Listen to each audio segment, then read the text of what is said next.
Sejam bem-vindos ao podcast Nos Detalhes, que vou estar falando sobre gestão, marketing, vendas e trazendo alguns cases que, para mim, são os principais pessoas que que eu acabo admirando, né? Impactam não só o nosso mercado, mas como um todo. E hoje, para falar muito sobre autoridade, influência, sobre canal, ela que tem um dos, se não maior, né? Instagram do mundo da arquitetura e tem o nosso amigo Mark seguindo ela, certo?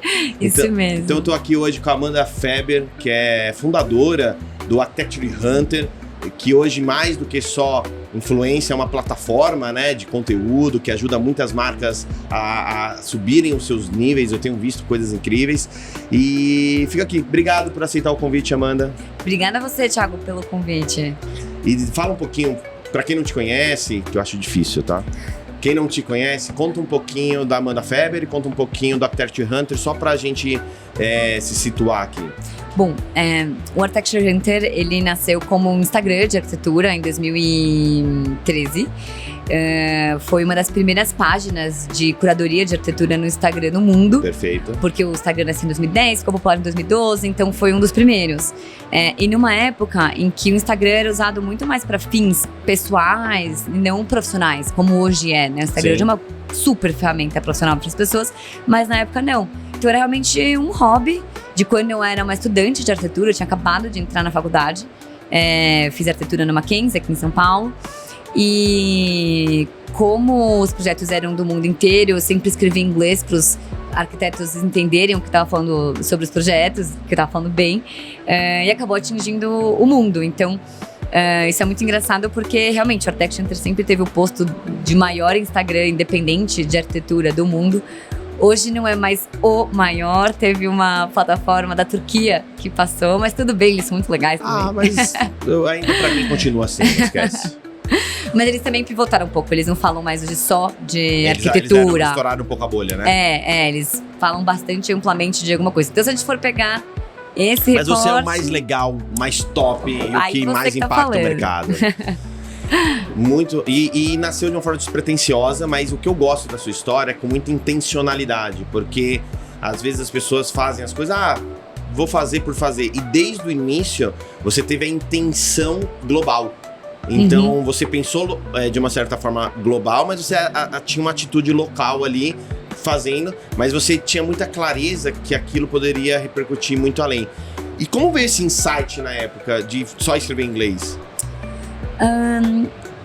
Pra falar a verdade, eu não parei pra pensar tanto na consequência que isso poderia realmente levar em ter números tão grandes, tão expressivos.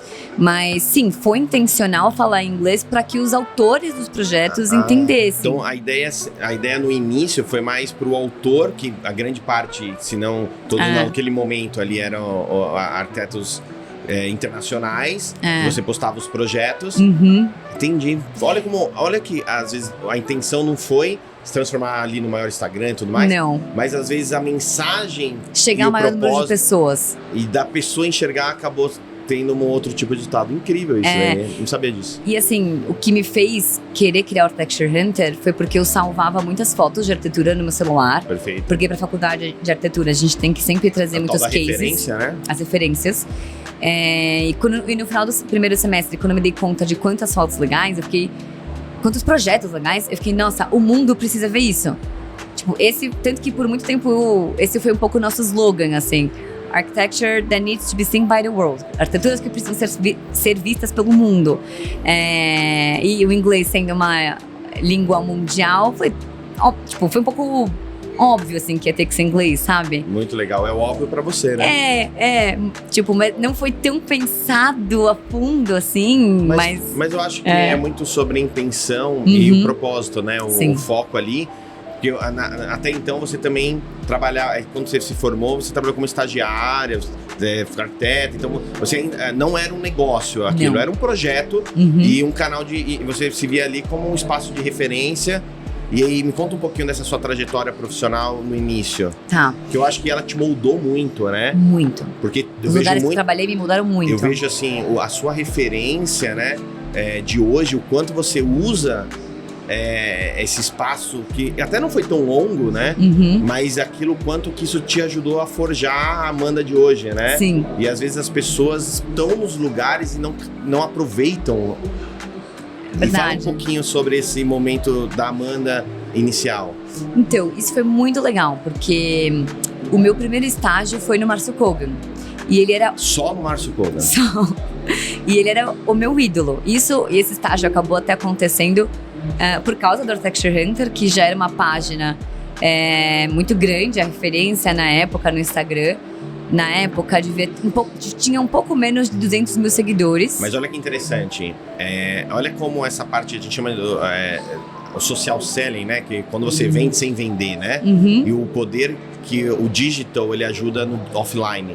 Então, quando você mandou o seu currículo lá, lógico, profissional, estudante, pô, legal. Mas quando ele viu que você tinha um olhar de curadoria, ele falou, poxa, essa menina aqui pode ser igual a essas outras, currículo, mas aqui tá claro que ela é uma pessoa que se preocupa com detalhes, com minimalismo, com um olhar um pouco mais além, e ajudou você talvez a ter ali a primeira venda, né? Que não de dinheiro, mas de você vendeu a sua imagem para ajudar aqui esse primeiro emprego. Faz sentido isso? Faz sentido, mas eu vou te contar uma coisa mais engraçada. Sabia que esse estágio não foi assim, não foi nesse que eu consegui? Não foi linear, assim? Não. Na verdade, assim, inclusive, na época, o estúdio do MK27, que é o estúdio do Kogan, não tinha programa de estagiários. Eu fui a primeira estagiária deles sem querer. Certo. Porque, assim, ele seguia o Architecture Hunter. Na verdade, ele fez o departamento só pra te contratar, tenho certeza. Mas então, ele seguia o Architecture Hunter, ele não sabia que quem tava por trás era uma menininha do Brasil. Eu tenho certeza que ele imaginou que era um gringaço, assim, né? Com certeza, todo mundo achava.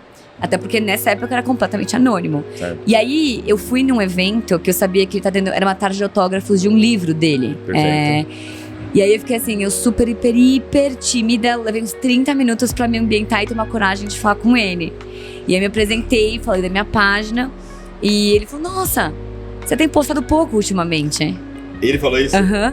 Eu falei, meu Deus, ele realmente segue e consome o conteúdo. E ele falou, nossa, vai visitar o escritório um dia. E aí depois de uns meses, assim, eu mandei uma DM, tipo, pelo Architecture Hunter pra ele, perguntando se eu podia ir mesmo. Eu imagino quantas vezes você escreveu e reescreveu esse direct. Não, Marcos, vamos lá. Oi, tudo bem? Lembra de mim? Você falou pra eu ir lá, peraí, deixa eu deletar. Aí você tenho certeza que você escreveu várias vezes. Nossa, sim. E aí no final, assim, o que era pra ser uma visita no escritório de 2 semanas, foi muito legal. Eu não sei até hoje por que eles resolveram fazer isso por mim. Tipo, na época tínhamos 30 pessoas, 30 arquitetos trabalhando lá. E aí, por 2 semanas, eles eram tipo, um programa, assim. De manhã, eu ficava com uma pessoa, de tarde com outra. E aí, eles iam explicando o que cada um fazia, a função dessas pessoas que legal, dentro. Ele fez, tipo, um programa rotativo de estágio. Nem era um estágio, assim, isso um programa ainda. Rotativo de... Ele queria, na verdade, eu acho que ali, ele já te viu... Assim, na verdade, você falou assim, você não sabe muito bem e tal. Na verdade, eu não sei o que ele pensou. Mas o que eu pensaria, cara, essa menina tem algo diferente. Então, olha o canal dela, 200 mil pra época, era como fosse o maior 2 do milhões. Mundo. Isso, como era 2 milhões. Então, e não é à toa que um cara desse tá onde tá. Então, ele teve ali um insight que nem mesmo ele tinha clareza de falar assim, cara, talvez alguém vai contar a nossa história de uma forma que eu posso ajudar a narrativa. Sim. E não só vir aqui uma matéria e tal. Então, viver a história é diferente do que só ouvir, né? Sim. Talvez pode ter sido um insight assim. Pode ser. E aí, eu meio que me tornei uma insider, tipo, por 2 semanas, assim, neles. E foi super legal. E aí, por acaso, no último dia, de tarde, eu tava com uma das arquitetas que tocava o Revit. Perfeito. E aí, eu tinha acabado de fazer um curso, era 2015, eu tava na metade da faculdade. E eu tava super manjando do programa e me ofereci pra ajudar ela com algumas coisas. Certo. E ela falou, nossa, seria ótimo porque a gente não tem estagiários aqui, então tem algumas coisas que acabam ficando um pouco de escanteio. E aí, no final do dia, eu cheguei e falei pra ela, Raquel, se você quiser, eu posso vir mais 2 dias e finalizar, tipo, esse trabalho, certo. né? E ela falou, se o Márcio deixar, E aí o Márcio deixou, aí eu acabei um pouco antes, me ofereci pra fazer outra coisa. E aí... Foi fingindo de morta, foi passando o dia sem querer, não tá lá. Era um estágio. Aí eu acabei ficando... foi um estágio de férias, então, enquanto as pessoas estavam de férias, assim, eu fui o B.O. ia todo ser, né? Não, e aí eu ia circulando no escritório mesmo. Então, tipo, essa pessoa tá de férias. Aí eu sentava na mesa dela, tipo... Entendi. Então eu fui circulando, assim, e acabou sendo um estágio. Eu fui a primeira estagiária na história do Estúdio MK27. Que legal, que é um estúdio muito... Referência. Referência. Eu acho que todo mundo admira a história, é um cara que tem uma visão assim. Uhum. E tem um livro que ele é super bacana, chamado Formula for Luck, né? The Formula for Luck, que é a forma da sorte. E legal. ele fala muito que fizeram uma pesquisa e deram assim, olha, essas pessoas bem-sucedidas, por que você acha que ela é bem-sucedida? E 50% das pessoas da pesquisa responderam que é por causa da sorte. E as outras 50 pessoas responderam que é por causa alguma coisa social, familiar, indicação, né? E aí, eles fizeram um estudo de caso dessas pessoas e foi entender exatamente por que as pessoas tiveram sucesso. As pessoas sempre acham que é sorte. Tem que provocar, você citar. E 25% das pessoas que têm sucesso é porque elas criaram, e aí entra muito nisso que você falou, que é criar uma habilidade por meio de algum aprendizado. Sim. Então elas se tornaram especialistas, elas não nasceram e se tornaram especialistas. Então acho que, e cara, você pega lá, aí dá 8% são realmente pessoas por causa da família e 1% são pessoas que são sorte. Então a sorte é a gente estar preparado, né? Então se você não tivesse ter feito o curso de Revit. Se você não tivesse, ia ser mais uma pessoa que ia estar como fosse mídia. Sim, E aí, mas, mesma coisa, você fez o Revit, mas se você não tivesse essa mentalidade de que talvez de oferecer, você não teria oportunidade. Sim. Então é uma mentalidade junto com a habilidade. Mas eu acredito um pouco na sorte também, porque assim, às vezes eu fico lembrando de momentos assim da minha história e tem inúmeros momentos assim que eu fico, nossa, eu tava no lugar certo na hora certa. Mas não é que no lugar certo na hora certa. Eu te sigo. Quantos lugares você foi nesses últimos 30 dias? Sim. Teve um dia, no ano passado, a gente tava conversando, você pegou 8 voos em uma semana. Sim. Você acha que você tem sorte ou você tá em mais lugares? Eu acho que eu acho que um pouco de tudo, na verdade. Porque, por exemplo, esse do Kogan, antes de eu ir na Livraria Cultura pra assinatura dele, um dia era aniversário da minha amiga da faculdade. E eu falei, vamos tomar sorvete depois da faculdade? Na época tava famosa aquelas paletas mexicanas. Nossa, faz tempo. Faz tempo. Menina, foi 2015, você era nova, né? Eu tinha 20 anos, foi 2015. Depois a gente entra nisso aí. E aí, e na frente do escritório, desse lugar que tinha as paletas mexicanas, tinha um prédio com uma lousa de giz. Perfeito. E aí eu falei, Fê, essa é minha amiga, vamos ali, vamos desenhar, tipo, Happy Birthday e tudo mais. E aí, na hora que a gente tava ali pra tirar uma foto dela de aniversário, sai o Márcio desse lugar. Perfeito. E aí, assim, você não vai acreditar, mas eu era muito, muito, muito tímida antes. Só que era eu lembro de você muito no mais início, tímida. Não só tímida, mas você não queria de jeito nenhum seu Insta pessoal. Mas sim. aí sai o Marco Koga com aquela luz, aquela áurea em volta. Você lá, há alguns anos, admirando ele, vendo ele só pelo Insta. Pra vocês, era tipo um cara... Um deus. Tipo, isso. Então, eu engoli toda a minha coragem, toda a minha engoliu timidez. A coragem e o sorvete. E eu falei, Fê, vou pedir uma foto então, porque é seu aniversário. E aí eu tirei a foto. Você jogou nas costas da Fê ainda? Não, eu vou pedir uma foto. Não, porque ela falou... é aniversário, você falou. Ela falou, Koga, é aniversário dela. Olha que você queria a foto e jogou no aniversário dela. Não, mas ela falou, nossa, eu queria muito uma foto com ele. Mas ela não tava com coragem. Eu falei, então eu vou tomar essa coragem, que é seu aniversário. Certo. E aí depois que eu fui descobrir que esse prédio era o escritório dele. Porra! E aí quando eu fui depois, meses depois, na Livraria Cultura, pedir, tipo, autógrafo do livro dele, ele falou, não era você que tava no meu escritório outro dia?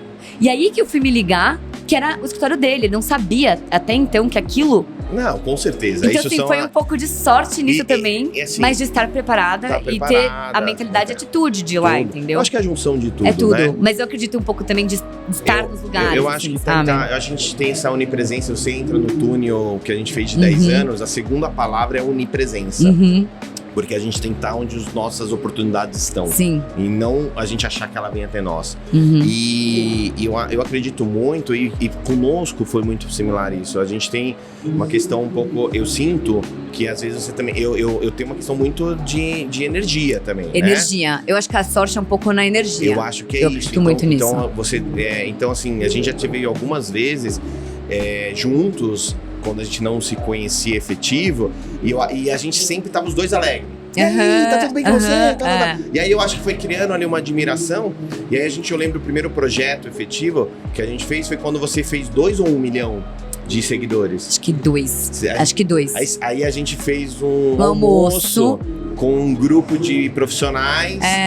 Foi um sorteio. Com um sorteio. Foi um sorteio que os vencedores foram no almoço. Foi isso. Com a mentoria. Foi lá no Pipo, né? Foi. Atrás do MUBI. No MUBI. E aí você fez uma mentoria para um grupo só de 10, assim. Foi incrível. Cara, foi isso mesmo. Mas eu tenho certeza, se a gente não... A gente já tinha visto umas 10 vezes antes. Sim. Mas a gente sempre com essa energia, né? A gente sempre alto astral. E aí, tá tudo bem, Amandinha? Tal. Eu sempre tentava ali alguma coisa, a gente não conseguia até então. Bora lá. Então, incrível essa parte. E aí a gente tem a Amanda como influencer ali, né? Uhum. Então, a Amanda, ela se construiu como uma autoridade, como uma pessoa que todo o setor aí admira, e como influência em especificação, influência em tendências, em projetos, em olhar. Eu acho que a palavra que eu ligo a você sempre é olhar. Gosto dessa palavra. É isso. E aí, eu vi que em algum determinado momento você traz a Amanda Feber também como pessoal, que aí você também dá uma estourada mais em outros assuntos, porque você ficava muito presa, né? A não poder ter você tinha uma linha editorial. Sim. Bem editorial, sim. E foi nesse momento que a Amanda deixa de ser só influência e começa a se ver como empresária, como produto efetiva? Eu acho até que foi ao contrário, porque o Architecture Hunter já era empresa. Perfeito. Tipo, eu já tinha pessoas trabalhando comigo e tudo mais, tipo, desde 2018, 2019. Perfeito. Então... Você lembra quando foi a primeira vez que você começou a monetizar? Primeira mês você emitiu uma nota fiscal, assim? Olha, nota fiscal... Ano. Não, primeira vez que você fez um boleto pra alguém pagar de um serviço, assim? Deve ter sido em 2016 ou 2017. Legal. E a primeira marca que olhou foi a LG da Coreia. LG da Coreia? Sim, porque o público do Architecture Hunter é muito internacional. Na verdade, no Instagram dos 3,1 milhões, 9% é Brasil. 91% não é Brasil. É espalhado pelo resto do mundo. Então, tipo, a LG mandou... A LG da Coreia, eu conversava com a galera da Coreia, e eles tinham imagens super legais, assim, das TVs, mas as TVs, tipo, que é assinada pelo Norman Foster, tipo, essas linhas muito, tipo, design mesmo. Olha que eu tô perguntando qual o primeiro boleto, ela fez um primeiro invoice. Foi invoice. Aí eu aprendi o que era invoice. Eles falaram, gente, eu sou invoice. Eu fui dar um Google, o que era o invoice. Não sabia o que era invoice. Eu fui, tipo, procurar no Google Imagens, tipo, invoice, pra saber o que tinha que fazer de informação. O meu foi um cheque pré-datado. Mas tá bom, é dinheiro, né? E eles mandavam imagens, assim, e aí eu acho que, assim, eu também, talvez foi a primeira vez... Aí você segmenta pra aquela região só? Não, assim, não prospectei. Até porque na época eu tava trabalhando no Archdaily, na área comercial. Então você trabalhou também, então você fez no Koga. E no Archdaily. Esses foram os 2 estágios. Caraca, você pegou 2 expoentes e total... realmente te forjou, né? Porque me forjou muito. E por 2 razões que eu já falo, mas assim, só pra finalizar isso da LG, eu nunca fui eu mesma prospectar nada pra monetizar com a Architecture Hunter, já tendo 1 milhão de seguidores na época, porque eu estava no Archdaily. Perfeito. E eu entrei primeiro lá na área editorial, depois me chamaram pra fazer a área comercial. Perfeito. E o meu chefe, eles não eram contra, tipo, aliás, eu estava lá por causa do Architecture Hunter, também por causa do olhar, mas o meu chefe sempre incentivava, tipo, você tem que fazer alguma coisa, tem que monetizar isso, deu um super potencial, mas eu me senti estranha. Porque você tinha não são até clientes similares que poderiam estar, né? Exato, então eu nunca fui atrás. Tipo, alguma coisa outra que aparecia que não tinha nada a ver dele, eu fazia, entendeu? Eu aceitava. Então a LG apareceu assim. Nossa, eu tô pra pagar pra ver ela atrás do computador alimentando um CRM de vendas, bicho. Nem sabia na época que era um CRM de vendas. Mas não, mentira, uma... eu sabia que eu daqui dele, é verdade, eu sabia então, sim. Mas eu não fazia isso comercial, pro Hunter. Mas você acha que foi nesse momento, você aprendeu ali um pouco mais sobre Media Kit, sobre tratativas? Sim. Eu acho foi o maior que aprendizado dessa época? Olha, desses 2 estágios eu vejo que eles me forjaram por algumas questões. Acho que o Kogan, para muitas das ideias de produtos audiovisuais, que hoje é o nosso principal diferencial no Architecture Hunter, são os vídeos do Architecture Hunter. Muitas das coisas que a gente faz hoje são ideias que surgiram lá em 2015, quando eu tava nesse programa de 2 semanas como insider e vendo tudo, falando, nossa, o mundo precisa ver isso, nossa, o mundo precisa ver isso. E que hoje a gente tá executando essas coisas, legal, sabe? De novo, nessa essência de tipo, nossa, o mundo precisa ver isso, tipo... não só o resultado dos projetos, mas os bastidores. Né? Olha que louco isso, né? Então, isso você só foi mudando o como, né? O como, O mundo vai tá vendo, aí você foi vendo só como. Então, o Kogan foi isso que te ajudou. E de liderança. Porque eu admirava o resultado do trabalho do Estúdio MK27 como um todo, mas quando eu entrei lá e vi como insider e depois como estagiária, eu fiquei apaixonada pela dinâmica de tudo que rola lá dentro e o quanto o Kogan é uma pessoa muito humilde e ele tem uma relação muito linda com as pessoas que trabalham lá. Perfeito. Falei, nossa, não é à toa que eles estão onde estão, assim. Tipo, ele dá muita luz pras pessoas que estão lá, tipo... E depois até trabalhando no ArchiDaily, tipo, eu fiquei sabendo de muitas coisas assim que, por exemplo, quando saía um projeto do Estúdio MK27 no ArchiDaily e não colocavam o nome do arquiteto que assinou com ele que legal. Mandava então, entrar em contato e reclamar, tipo, pra editarem e escrever certo, porque ele falou, não fui só eu, sabe? Tipo, tem outras pessoas. Então, assim, ele, em referência de liderança, foi minha primeira figura, assim, e que eu levo isso muito até hoje, tipo, essa forma dele, sabe, de liderar. Até só uma... Eu lembro, eu tô no mercado há 10 anos. Um dos primeiros escritórios que eu vi aquela foto com a equipe inteira foi dele. Eu lembro disso. Todo mundo de camiseta preta, assim. Então ele realmente, ele é o diretor criativo, assim, ele é o arquiteto-chefe. Sim. Mas ele realmente se vê como uma empresa, não como um arquiteto ali. E então ele não vê que a galera concorre com ele, é complementar. Exato. E você falando isso, veio uma memória agora de Instagram, vendo que uma das primeiros escritórios que eu vi, assim, ter uma foto inteira e teve alguma coisa em alguma dessas mostras, há 7, 8 anos atrás, em vez de estar a foto só dele, tá a foto do escritório inteiro. Tô falando besteira ou é isso mesmo? Não, acho que pode ser. É isso, né? Super, Não, eu acho isso tão importante, sabe? E aí tem uma questão, assim, ele é muito, muito, muito, muito tímido. E eu vi, assim, então, muito o respeito que as pessoas tinham e o carinho, assim, sabe, com ele lá. Então eu ficava, nossa, é tão normal as pessoas odiarem os chefes e as pessoas lá amam ele, perfeito, sabe? Então eu sempre achei que isso não era à toa, assim. E até assim, por isso que assim, até hoje eu defendo muito com unhas e dentes, porque como ele é muito tímido, em eventos e tudo mais, ele fica muito no cantinho dele. E às vezes as pessoas ficam, nossa, ele não fala com ninguém, tipo... E é porque ele é tímido, não por, sei lá, esnobar, não é, sabe? Então eu defendo muito, assim, porque eu sei que é desse lugar de timidez, assim, sabe? Não. Então isso pra mim foi muito importante. E depois, com o ArchiDaily, claro, de uma forma mais direta, de entender os bastidores de uma mídia, sabe? E eu acho que uma das coisas que foram muito legais também foi porque eu sempre tive muito carinho também pelas pessoas, pelas figuras que foram meus mentores, meus líderes lá. E quando eu saio do ArchiDaily, porque eu não estava conseguindo focar na faculdade, tipo, eu tinha que escolher alguma coisa.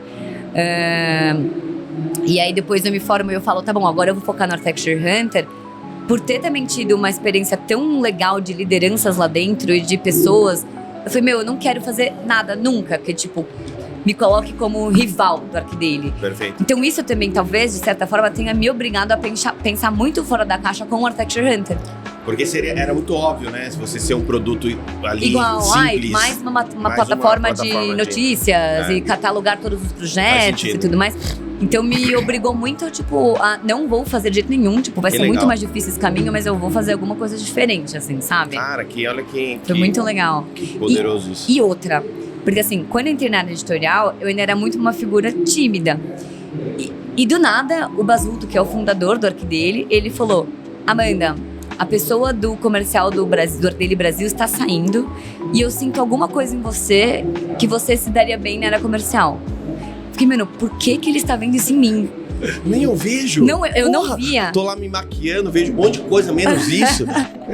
E eu falei, nossa, assim, tanto que a única experiência que eu tinha tido com vendas tinha sido, tipo, sendo vendedora extra da Track and Field no Natal. Puta e eu fui a pior vendedora do Brasil, sabe? Então, assim, eu falei, meu, por que ele vê isso? Então, assim, isso também foi uma coisa muito, muito positiva pra mim, porque os meus chefes viram muitas coisas em mim que eu não via. Que legal, olha a importância de uma boa liderança. Muito, né? E o Basulto foi uma dessas, assim, talvez ou mais.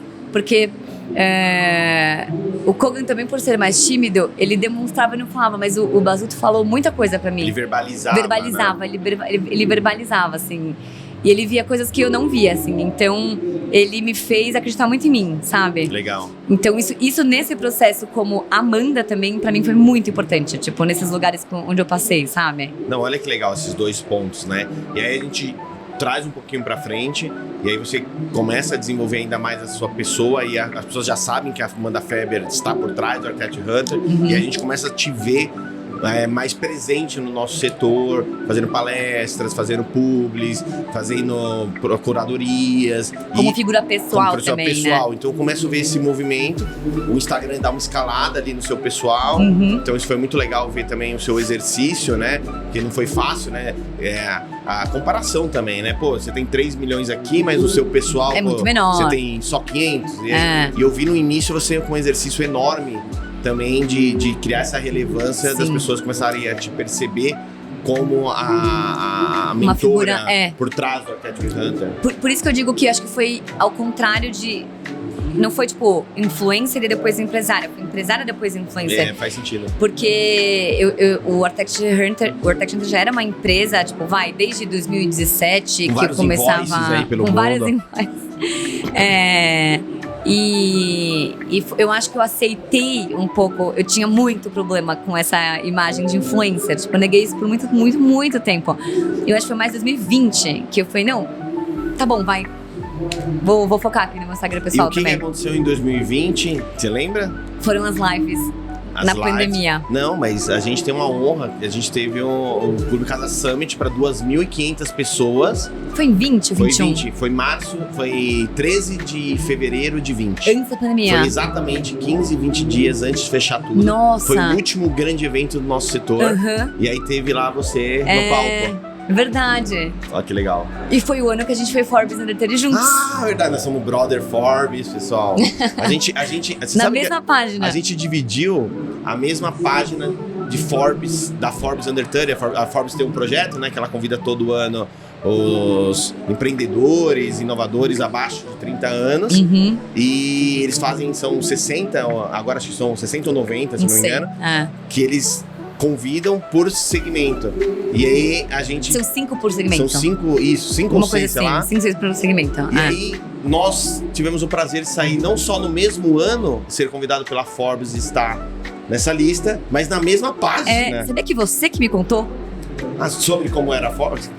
Não, porque assim, juro, quando eu recebi o convite, foi de um e-mail X. E eu falei, eu não vou acreditar até ver a revista. Fui eu que te contei? E aí, eu tava fora, eu tava em Miami na época, no dia que saiu.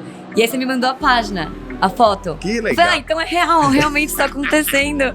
Boa sensação, você viu? Nossa, você viu? E nós começamos falando de energia, né? Que e desses momentos e tudo mais, assim, que vira e mexe a gente se encontra, né, em muitos momentos. Muito, muito legal. Eu lembro que eu tava com a minha família, tava na beira da piscina, assim, na casa do meu pai. E aí chegou, eu falei, que legal, porque realmente, né, eles têm lá os jornalistas deles, tudo mais, e você não tem noção nenhuma, né, que você vai sair até realmente sair. Não, e assim, eu fiquei, não vou contar pra ninguém, só pra minha família, tipo, pra, sei lá, 3 amigas, que, tipo, chegou isso, porque era um e-mail estranho. Eu falei, não é verdade, não é possível, será mesmo? E aí, eu tenho uma coisa legal, de novo, assim, dessa relação com o Estúdio MK27, foram eles que me indicaram. E e outra relação com você. lembra em 2019, em dezembro, da viagem pra Miami que eu fui com vocês? Sim, a gente fez. A Amanda, a gente tem os profissionais que foram pra Art Basel em 2019, aí a gente convidou a Amanda pra ser a media partner e tá junto com a gente lá. E aí, você lembra do jantar que a gente fez no Versace? Sei.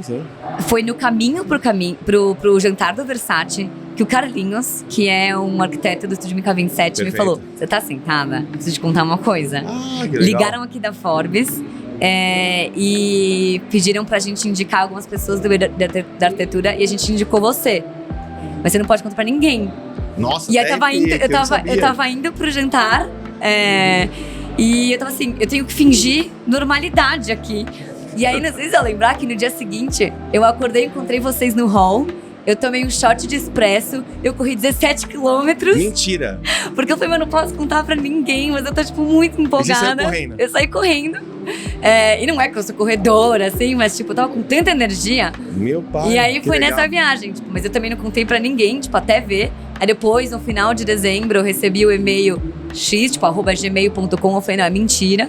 E aí eu só acreditei quando eu vi a foto que você me mandou da revista. Que legal, muito, muito legal e mais do que merecido mesmo, porque o que ela impacta, porque a Forbes é sobre impacto, né? Principalmente. São alguns pilares que eles buscam, mas um deles eu acho que é o principal, o impacto que você tem no mercado. E eu acho que é isso que representa toda a sua jornada.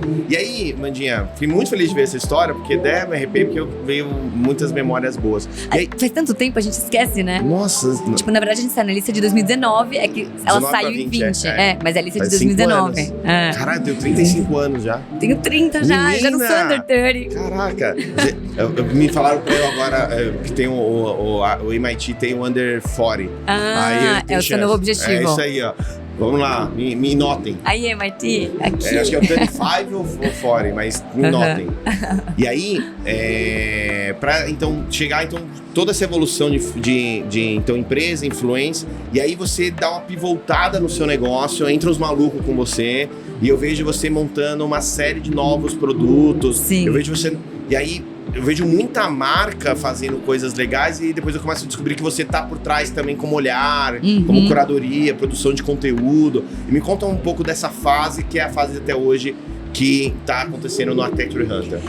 Eu acho assim, a fase... A gente sempre... quando a gente olha pra trás, que nem você fez esse túnel, e vocês refletem um pouco sobre o que marcou cada ano, é muito claro que na nossa história do Architecture Hunter, o momento que mais mudou-se tanto foi quando em 2020 entraram os meus 2 sócios, o Matheus, que tá aqui, e o Luiz, que não tá aqui hoje. Só aumentou os invoices, né? E isso foi muito importante porque nós 3 somos pessoas muito diferentes e muito complementares. Legal, é a base de uma boa sociedade. Exatamente. Né? E o Matheus tem formação em administração, o Luiz também, então são visões bem complementares às minhas, como arquiteta, e tipo, principalmente nesse momento, assim, eu acho que isso pra mim foi muito importante porque eu tinha que descobrir muita coisa e nem era o que eu manjava, eu queria ir atrás pra saber, tipo, essa parte mais administrativa mesmo, sabe? Eu acredito muito que assim, é bom quando é muito positiva quando a sociedade é muito complementar, porque cada um pode focar no que nas áreas em que você é uma nota 8 e transformá-las em 10. Perfeito. E você pegar... especializa ainda mais, né? E pegar as partes ali que você é nota 6 e transformar em 7, mas não focar nelas para transformar em 10, porque talvez você ir de um 6 para um 10 é muito difícil. Agora, você ir de um 8 para o 10 é muito mais fácil. É legal essa sua analogia, porque é sobre vocês... Porque eu senti isso vendo você de fora, né? Então, quando você faz a sociedade, eu senti você mais leve, mais livre. Sim, muito mais livre. E eu vi você circulando mais, criando mais, desenvolvendo mais e fazendo projetos mais profundos. Muito mais profundos, exato. Então, acho que essa nossa sociedade, desde 2020, ela permitiu que cada um de nós 3 pegasse os nossos 8 e transformasse em 10 e aprendesse com essas complementaridades. Onde o Matheus hoje é nota 10 e eu era nota 6, hoje eu sou um 7, sabe? Passou de ano. Passei de ano, exato. Sim. Então, você aprende muito com seus sócios. E é muito bom porque, assim, é engraçado. A gente tem muitas discussões Já deu porrada, já. Não precisa falar. Não. Mas senão pode ele dar. é preso. É isso aí. Não, Brincadeira, nunca mas, teve ó, porrada. posso falar? Mas acho que tem que ser isso, né? É. Se for pra discutir, assim, eu brinco que é democracia nas escolhas e autoridade, né? Na forma de você desdobrar. Sim. Ou seja, todo mundo tá aberto a todas as ideias. Mas uma vez que aquela ideia foi aprovada, por mais que ela seja contra o que eu tenho, eu vou até o final com o meu sócio, meu parceiro. Então você é democrático na forma de escolher, mas é autoritário na forma de aplicar. Então eu acho que às vezes as sociedades, elas ruem, porque as pessoas, elas, tá bom, então vamos fazer desse jeito. Mas vira as costas e fala, pô, tinha que ter feito de outro jeito. Falei que não vai dar certo. E eu acho que... Parece que tá torcendo contra o seu próprio negócio. Exatamente. Não, cara, uma vez saiu da mesa e foi votado ou acordado aquilo, cara, esquece o resto. Exato. Nós vamos até o fim com aquilo. E você sente que tem isso? Eu sinto, eu já tenho muito respeito. Porque assim, a gente bate a cabeça, tipo, em decisões, em caminhos e coisas que a gente quer seguir o tempo inteiro. E eu amo isso. Eu acho que é por isso que a gente cresce. Sim. Porque se os três pensassem igualzinho e tal, o que ia trazer de inovador? Perfeito. Como que as ideias iam desenvolver Se mesmo. desdobrar, né? Evoluir. Então, assim, o que não muda é a essência. Tipo, os três têm a mesma essência, o mesmo propósito, que é fazer o Architecture Hunter crescer. Então, quando a gente tá batendo a cabeça, porque eu acho que tem que ir pelo caminho A, o Matheus acha que tem que ir pelo caminho B, o Luiz acha que tem que ir pelo caminho C, não é uma briga de ego, é uma briga de, tipo, porque eu realmente acredito que esse é o caminho melhor pra empresa. Sim. Então, assim, os três... Cada um tem uma referência. Uma referência. Então, os três ficam carregados de argumentos e tentando, tipo, defender suas coisas e tudo mais, porque a gente tá tentando enxergar qual que é o meio do caminho ali dos três, sabe? E aí, quando... Eu acho que, assim, quando eu sei que, putz, nessa área, o Matheus manja muito mais do que eu não tô conseguindo, tipo, ver, acreditar de verdade em todos esses argumentos, mas eu sei que provavelmente ele que tá certo. Porque nessa área, tipo, eu sei que ele é a nota 10 e eu sou a nota 7. Então, provavelmente ele tá certo. Então, vamos por esse lado. E eu acho que isso tem muito entre nós três, nessa troca, entendeu? Perfeito. Então, por exemplo, tipo, o Luiz, hoje ele é o head da audiovisual no Architecture Hunter.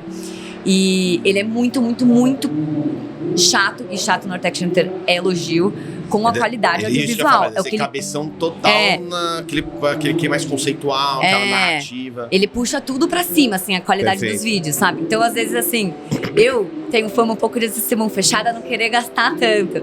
Então, quando eu falo, mas será que precisa mesmo, tipo, alugar esse equipamento e fazer isso? Tipo, ele defende, eu falo, bom, tá bom, tipo...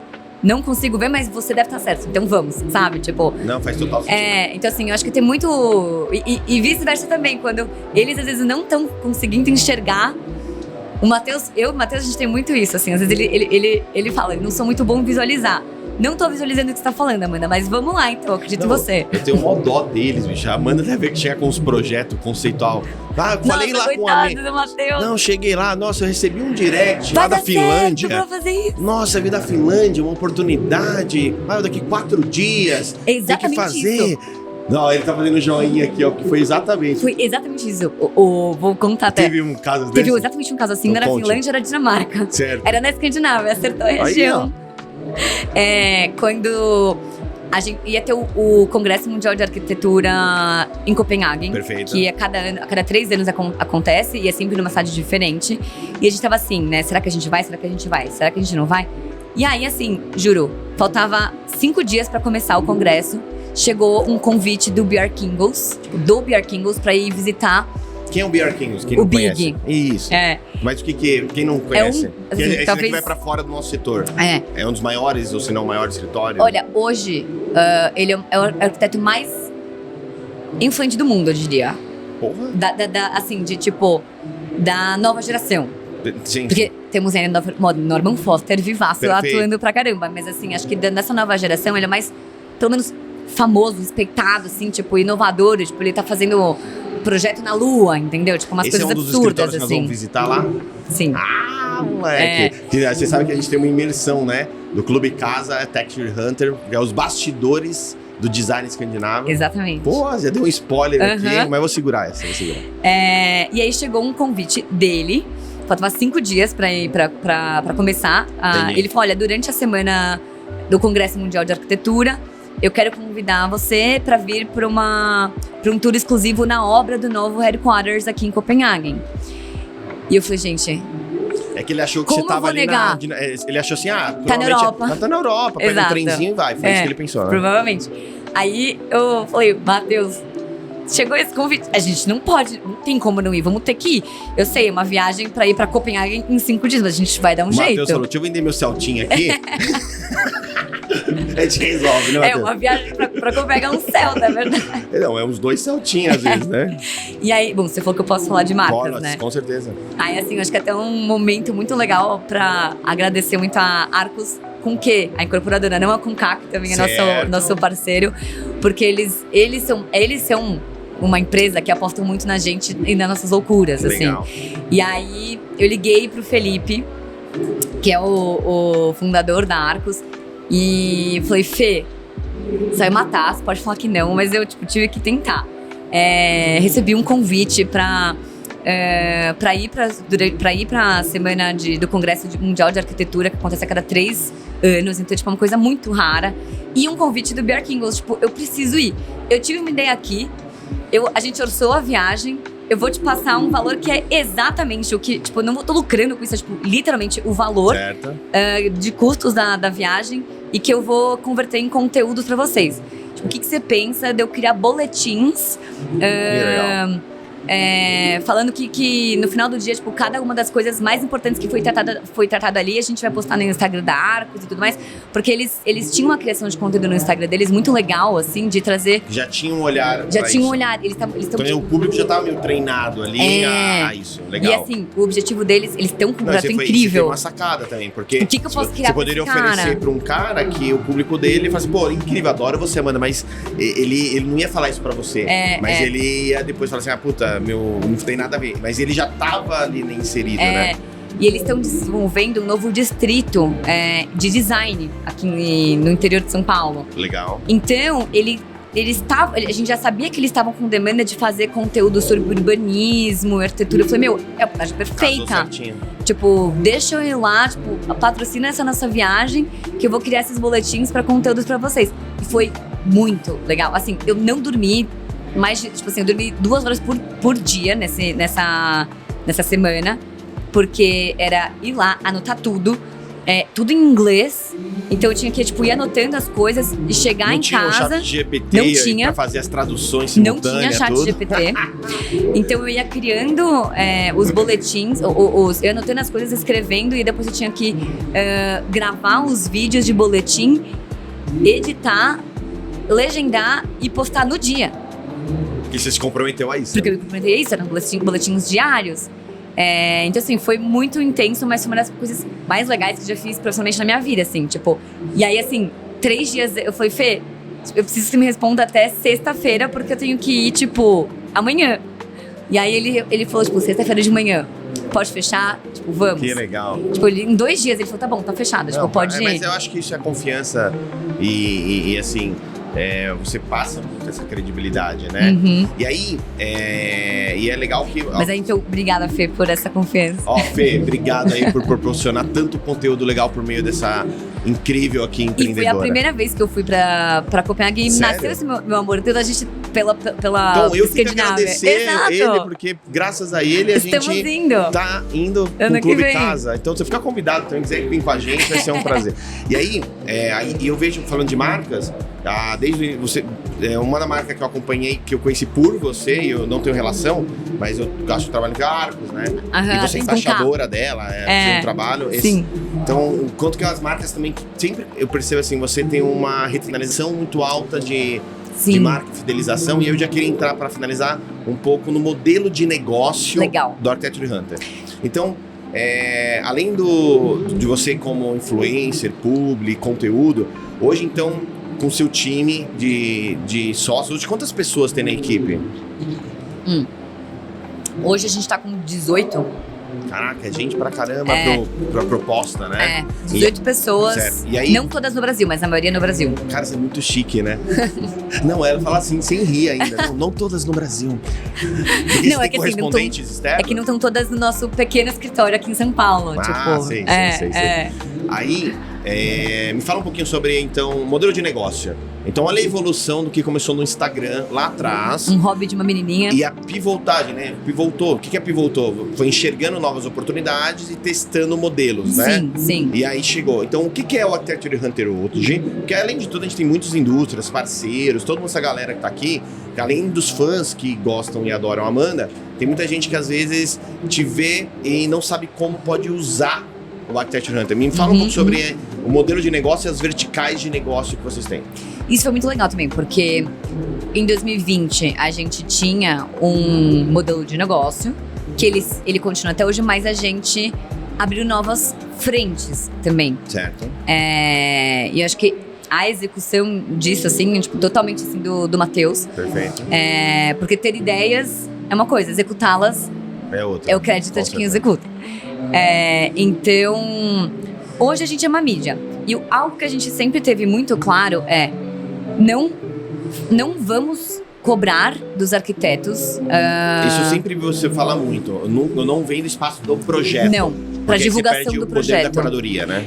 Eu acho que é mais do que o poder, é a credibilidade da curadoria. A credibilidade da curadoria. Legal. Porque o que a gente nunca quis é que a sensação fosse, pra estar no Architecture Hunter é só pagar. Só pagar.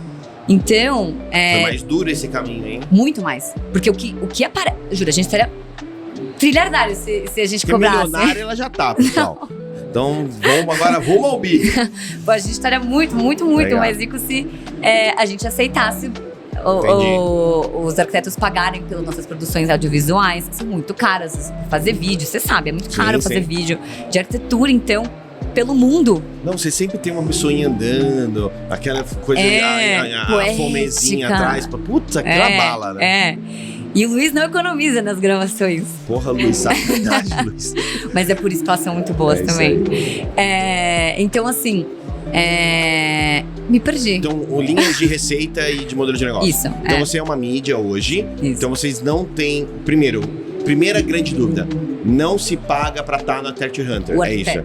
Então, você merece estar lá. Exato. Show de bola. Então, isso não estamos falando de dinheiro ainda, mas é uma decisão. Exato. Então, como monetizar isso? 70% do nosso público são profissionais, arquitetos e designers. Perfeito. Só que também, quando a gente fala 70% de mais de 3 milhões, ou seja, 1/3, mais de 1 milhão, também é o público final. Perfeito. Então, isso é interessante para as marcas. Perfeito. Porque a maior parte das marcas, o que é um dos maiores objetivos é sempre atingir principalmente o profissional, porque é ele que converte, ele é o especificador, ele que convence o cliente ao que vai comprar. Então a gente fala tanto com o público final, mas principalmente com o profissional. Então as marcas têm muito interesse em ter espaço no Architecture Hunter para falar dos seus produtos.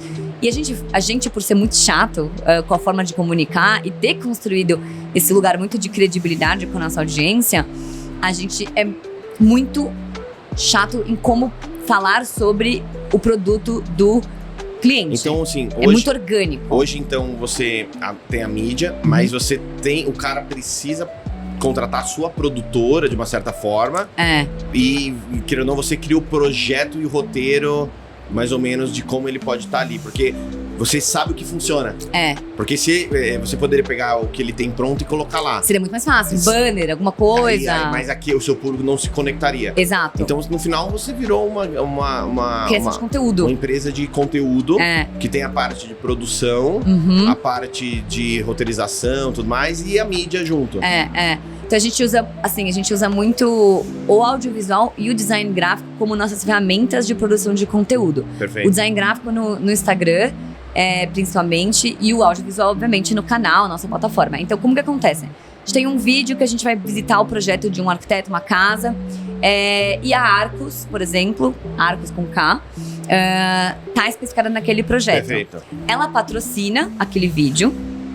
Então, na produção, na abertura do vídeo sai lá, Presented by Arcos. Perfeito. E na entrevista, de uma forma muito sutil, quando a gente fala de materialidade, por exemplo, o arquiteto fala pouco daquela solução. Das soluções E pode ser que ele cite, pode ser que ele não cite a Arcos, mas vai ser mostrado no Perfeito. vídeo. Então é a forma mais orgânica possível. Então não é nem o Architecture Hunter falando sobre a Arcos. É o arquiteto que genuinamente especificou com ele, Cara, especificou de verdade, o produto. né, É de verdade. Show de bola. Não, muito legal ver, porque não, por isso que vocês estão muito mais robustos, né? Porque tem um quê de criatividade, de cronograma, e que ficou mais longo, né? Não é só pegar uma publi e postar. Exato, seria muito mais fácil pra gente. E uma pergunta até eu acho que já teve gente querendo que vocês fizessem tipo direção criativa por exemplo, Clube Casa. Poxa, eu tenho meu Instagram lá. Você não quer te convidar para ser a diretora criativa e tal. Eu imagino que isso é uma coisa que as marcas também, não só no seu ambiente, mas você ajudar a pôr o seu olhar no ambiente da marca. Sim. Você faz isso também? Olha, essa demanda chega pra gente o tempo inteiro. Entendi. Mas a gente não atende essa demanda. A gente sempre indica, na verdade, uma parceira nossa, que foi uma das primeiras Arch-Hunters, uma das primeiras pessoas que trabalharam no Architecture Hunter. Então. E ela, no momento, ela saiu pra abrir a agência dela. E ela faz justamente isso. Então ela cria comunicação, a linguagem, tanto de escritórios de arquitetura quanto de marcas. E a Bárbara Gandolfi. Certo. E a gente sempre indica ela. Porque a gente, assim, às vezes é um pouco tentador pra gente também em atender isso. Só que não tem. Não sai do core, né? Sai do core. Então, exatamente. E aí, pra finalizar. E é uma questão de foco. Cara, assim, nós estamos aqui quase 1 hora falando. Sério? E pra mim, eu acho que são 2 coisas que ficou muito claro, assim. Primeiro é o olhar e foco.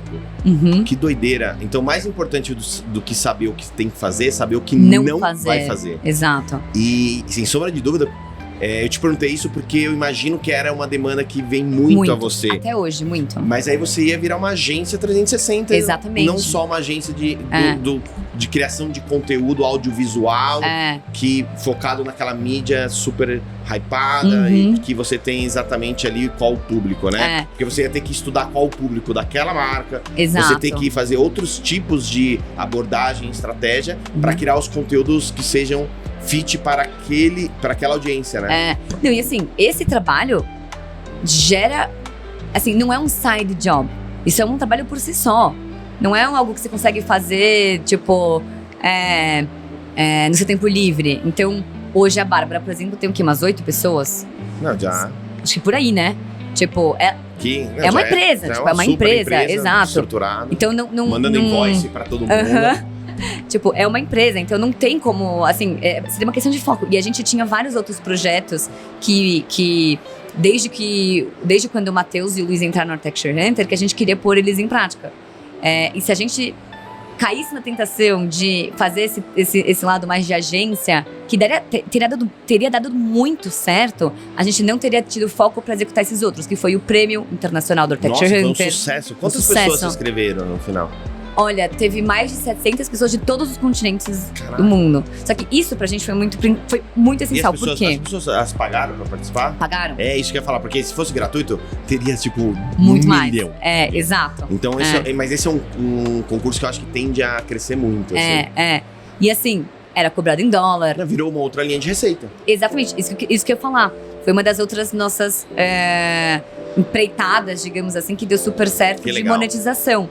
Porque assim, isso pra gente era um super desafio, porque geralmente, assim, na verdade não. Geralmente não. O arquiteto nunca pagou nada para o Architecture Hunter, por causa dessa nossa filosofia. Então era a primeira vez que o arquiteto ia estar pagando alguma coisa. Você tem um ecossistema e você conseguiu criar um negócio para um público que até então você não tinha uma relação comercial ali. Exatamente. Então era quebrar essa barreira.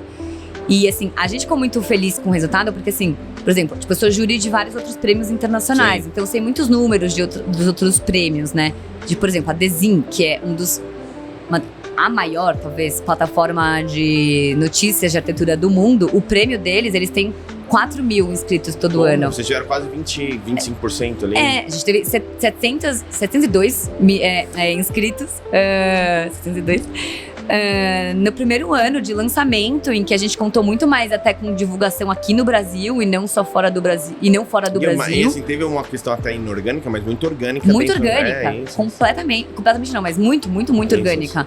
Então, assim, pra gente, tipo, 700 pagantes de um negócio em dólar, tipo, na primeira edição... Não, e o dólar era 6, 7 reais. Exato. Naquele momento, era bem naquele momento que tava 6 e pouco. Né?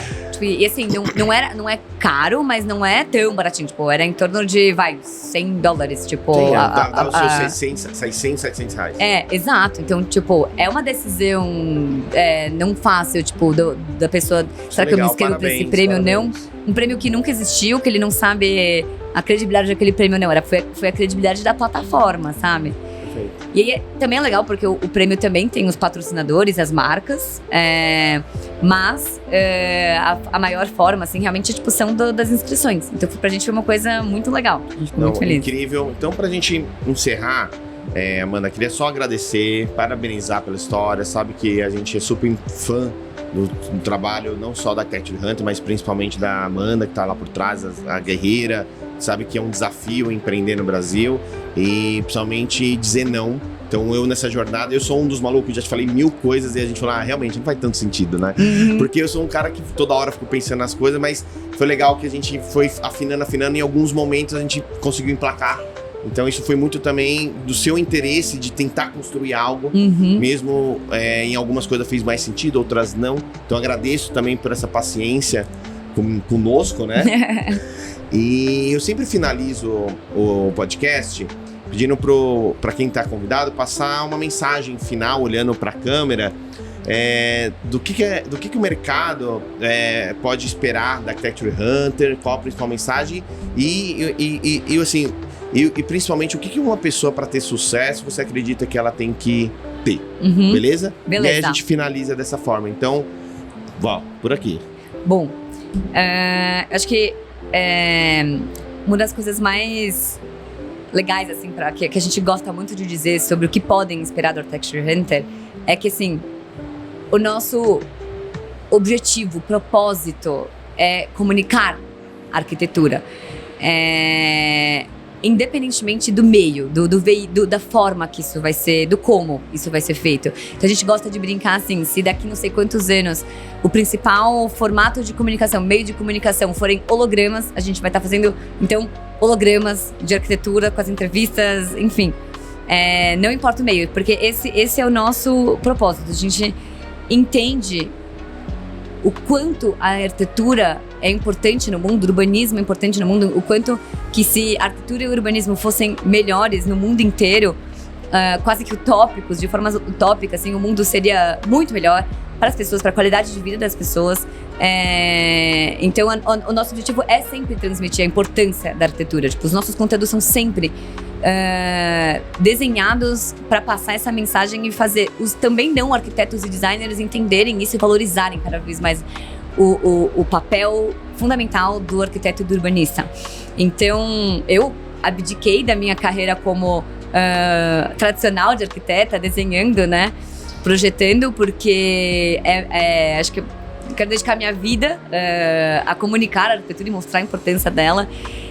Então, assim, eu acho que o que as pessoas podem esperar é sempre esse nosso compromisso em fazer isso da forma mais poética, bonita e didática possível. E acho que uma mensagem que eu gostaria de passar para as pessoas, talvez, que eu acho que isso foi talvez um pouco muito da minha história, que todo mundo fala, acredito em você, você pode, não sei o quê. Eu acho que as pessoas têm que fazer mesmo elas não acreditando em si.